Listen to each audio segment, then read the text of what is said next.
elle a un langage un peu simple qui est accessible.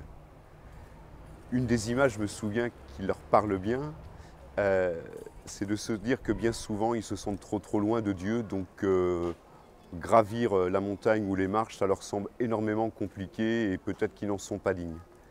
Et quand on leur explique l'image de l'ascenseur où elle disait « mais moi je m'abandonne complètement dans les bras du Christ et c'est à lui de se débrouiller pour me faire monter », ils comprennent que cet amour de Dieu n'est pas réservé à une élite et qu'il n'y a pas besoin déjà d'être saint pour pouvoir le goûter ou l'accueillir, mais qu'il suffit simplement de plonger dans cet amour pour pouvoir y être porté.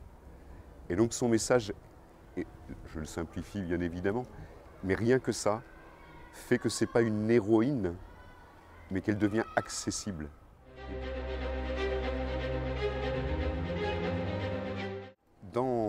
Dans ma famille, on est une fratrie de deux.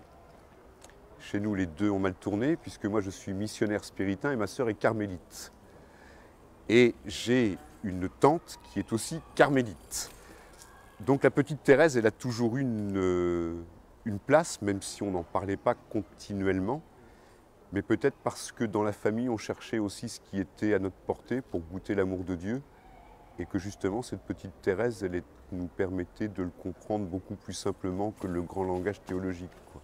Donc c'est vraiment depuis 15 ans où je ne focalise pas sur Sainte Thérèse, mais ça nourrit une posture qui permet certainement beaucoup plus de simplicité pour accueillir l'immensité de l'amour de Dieu et en témoigner peut-être beaucoup plus humblement et simplement, mais avec joie.